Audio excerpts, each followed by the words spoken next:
James Laput mga bro, trade na sa Barangay Ginebra, matindi ang kapalit. At Coach Timcon plano kay Sunny Steele. So matapos ngang pumirma sa Barangay Ginebra ang kanilang rookie na si Sunny Steele mga bro, nagsalita na nga itong si Coach Timcon patungkol sa kanya. Ayon nga kay Coach Timcon ay sana magkaroon daw ng happy ending itong si Sunny Steele at maging maayos na player para sa kanila. Matapos ngang mapanood ni Coach Timcon ang video clips nitong si Sunny Steele, bumilib nga daw ito siya sa batang to dahil athletic at masipag tumakbo sa court. Hindi din daw inaasahan ni Coach Timcon na aabutan pa nila ito, lalo na noong nakita niya na ito ang nag-MVP sa draft combine. Malaki nga daw ang potensyal nitong si Steele at plano ni Coach Timcon i-develop ang kanyang laro. Dahil sa pag-alis ni Jimmy Malonzo mga bro, malaking bagay talaga na nakuha nila itong si Sunny Steele dahil kaya naman itong punan ang iniwang butas ni Jimmy Malonzo. May tira nga ito sa labas at di hamak na mas maganda pa ang shooting form nito kaysa kay Jimmy Malonzo. Dunker din to mga bro at hindi talaga to takot makipagpisikalan dahil sanay ito sa ligang labas. Yung ibang player kasi ng Barangay Ginebra ay larong mayaman kaya takot makipagbanggaan sa ilalim.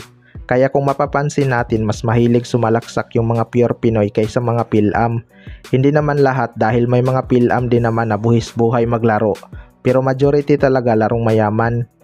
Sa kabilang banda naman mga bro, James Laput trade sa Barangay Ginebra, matindi ang kapalit. Ito ng Barangay Ginebra ay kailangan pa rin ng legit big man mga bro. Kahit nakuha nila si Norbert Torres, hindi nga pang ilalim ang kanyang laro.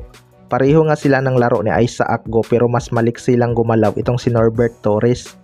Ayon nga sa source ay ititrade na daw ng Magnolia Hotshots itong si James Laput sa Barangay Ginebra kapalit ni Maverick Ahanmisi.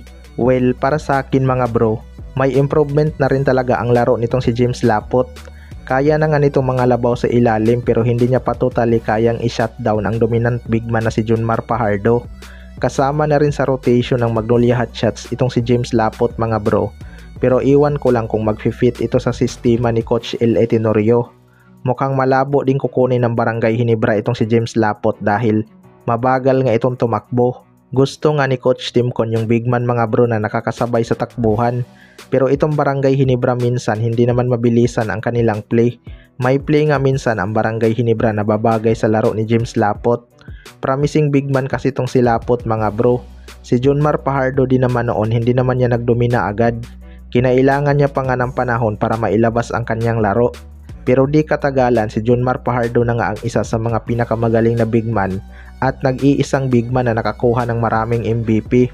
Kaya abangan na lang natin kung magkatotoo ang rumors na yan kay James Laput.